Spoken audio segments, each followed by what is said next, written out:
Hey guys, welcome back to the channel. Today we've got a chilled video. We're going to be working on attaching some moss to these moss ledges. These are awesome. I got them made by the same dude who made my moss tables before. So I'm going to have his link in the description below. But I want to start off by wishing all you dads that watch me happy Father's Day. I hope you guys have a wonderful day. Today is Sunday. This video should be out tomorrow, Monday. We're also going to be doing a little rundown of some of the tanks. The red fancy tigers are breeding now, so that's pretty cool. I'm really excited. Pretty much every single tank in my rack is currently breeding, so I'm really excited about that. I want to share this video with you guys. I know a lot of you guys have different way of attaching moss to certain things, but the way I do it is just use some thread, and I've done this for years now, and I'm really excited about these moss ledges. I've got a great moss that I want to use today, so I'm going to show you guys that again. Thank you guys for watching. Make sure to like the video, subscribe to the channel. Let's get to it. I've talked about what type of moss I keep in my tanks before. Most of it has weeping moss.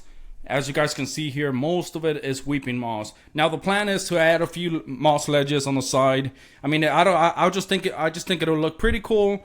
It'll add a little bit something different to the tanks.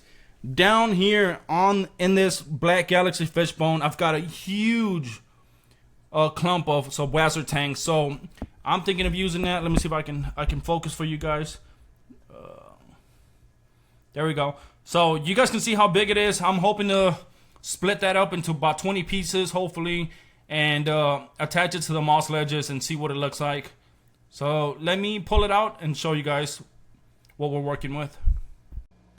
Alright, so I hope you guys have a pretty good view, but one of the first things I'm going to do is I'm just going to reach in there and grab it. This is also attached to a moss table. I'm going to shake it a bit, make sure there's no shrimp in it.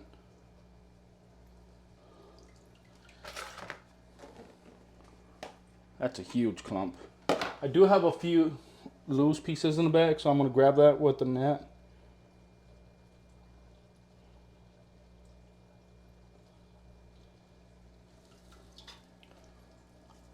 And of course I'm checking for shrimp.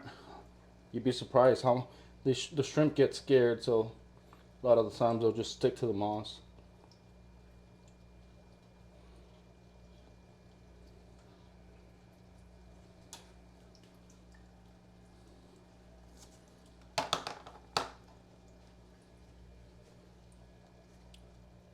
So I think I got most of it. I'm trying to get all of it.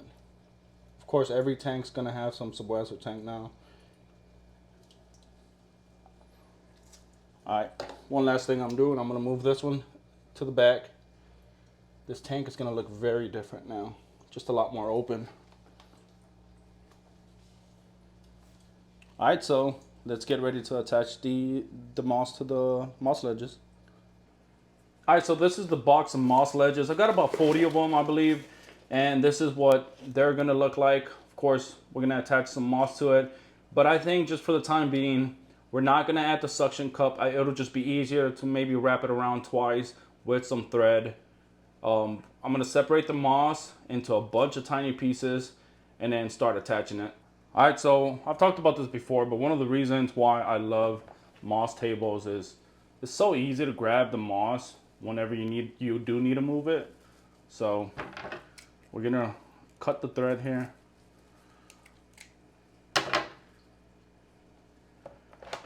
And just place it over here. I'm still, even though it's been a few minutes, I'm still looking for shrimp, guys. It's happened way too many times where there'll be some shrimp just holding on to the moss, but I don't think I have any in here. Alright, so what I'm going to do, I'm going to start cutting this up. I'm thinking every portion is going to be more or less like this. I want a nice healthy portion. Even if it's just one per tank, it's fine. I originally planned for 2, but we can always get some different moss, which is what I'm planning to do, and just use up the rest of the moss tables. Let me cut them up and I'll show you guys. Alright, so this is what we ended up with. It's 12 pieces. They're more or less the same size. Each tank is going to get one. We're going to use some basic thread, and we got the moss ledges here. Like I mentioned, I didn't want to add the suction cup yet because I want to attach it first. Then we'll just add the suction cup. So I'm gonna get to do that. I'm gonna do one and show you guys. Then I'll do the rest of them off camera because I know it'll just take me a little bit longer. It'll probably take me like 10 minutes to do this. So all I'm gonna do is grab the big clump like this. And if you guys haven't attached moss to anything before, I kind of put the string under and just tie it like you would, like just like you were tying your shoelaces. Kinda. It's not gonna be easy, especially with my fingers are wet. So I'm gonna do this and hope that I can find the thread. There we go. I found it there. We're just gonna do a basic knot.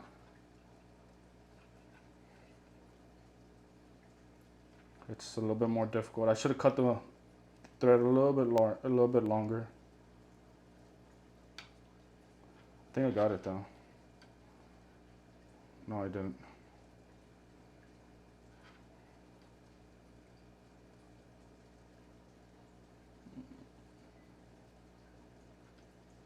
There we go, I got it. So now I did that one this way, so I'm gonna do another one this way and just compact it a little bit more.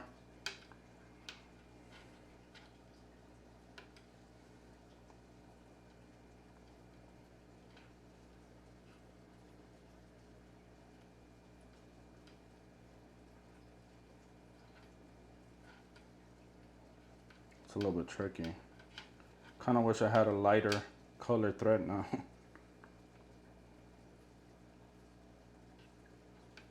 And the reason why I chose subwassertang, if any of you guys are wondering, is just it's such a slow growing moss.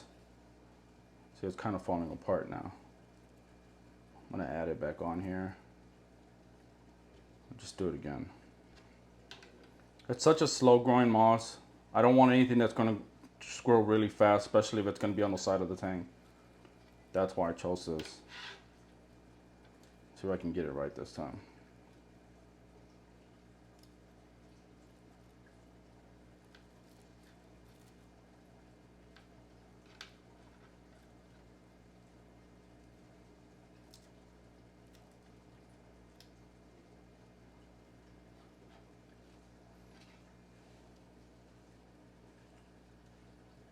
So there it is. I'm actually going to trim it, I think. I don't want anything hanging off the side just yet. That's what it looks like. So I'm hoping, like I mentioned, this is very slow growing. So once it grows, I hope to get little, tennis sized balls on each side of the tank. And let me attach the suction cup to show you guys the end result.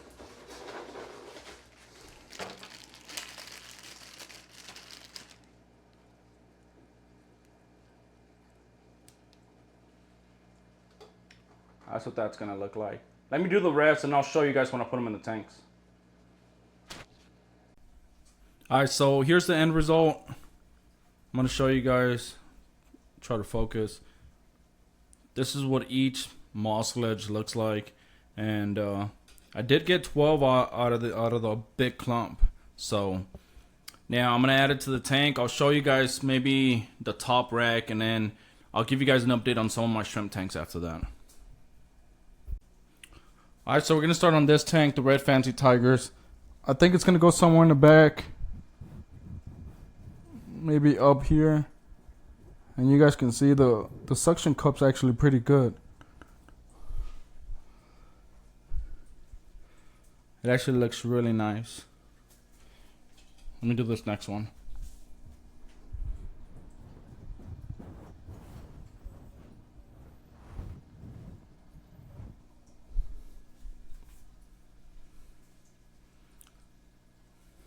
So you guys can see, even with tying the moss, I've still got some loose moss, but I'm just gonna fish that out real quick, and I'll probably use it in a different tank. So let me do all the tanks and then show you guys what it looks like. Alright guys, so this is what the end result looks like. It was a little bit more tedious work than I thought, but man, I have nothing else to do today, so to me it was really therapeutic to just do something like this. I did it in no specific pattern whatsoever. I just wanted to make sure that they were right under the light. You guys can see here, some of them on the right side, some of them on the left side. And every single tank did get one. You can see the blue string on there, the blue thread, but that's not something I'm worried about.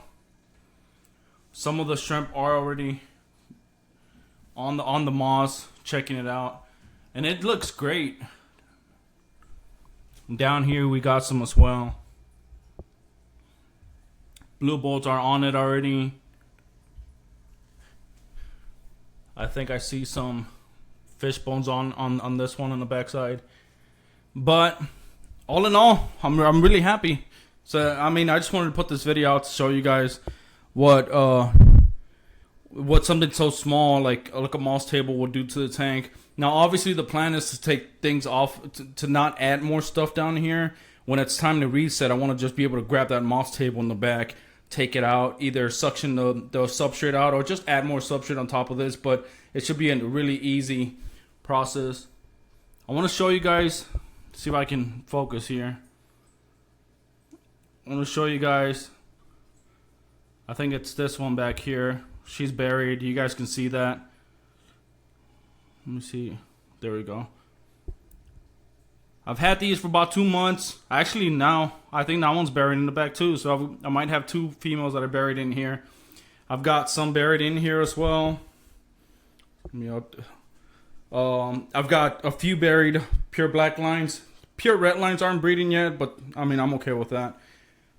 Advanced Hanashi are breeding. Masura, I haven't seen one buried, but I do have some juvies and some babies in there. Black pintos, red pintos are breeding like crazy.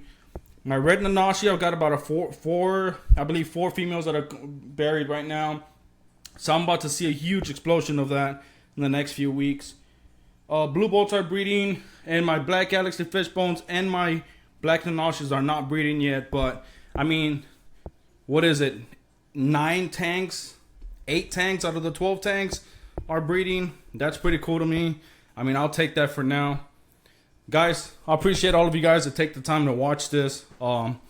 This was a really cool video to make. I really like these. Let me know what you guys think of these. Let me see if I can focus. Let me know what you guys think of this down below in the comments. Would you guys try some of these? Again, the link to the person that makes these is going to be down in the description, man. They're cheap. You can get 2 of these for $1. So, I mean, don't get any better than that. I'll tell you that much. Thank you guys for watching. I'll see you guys soon.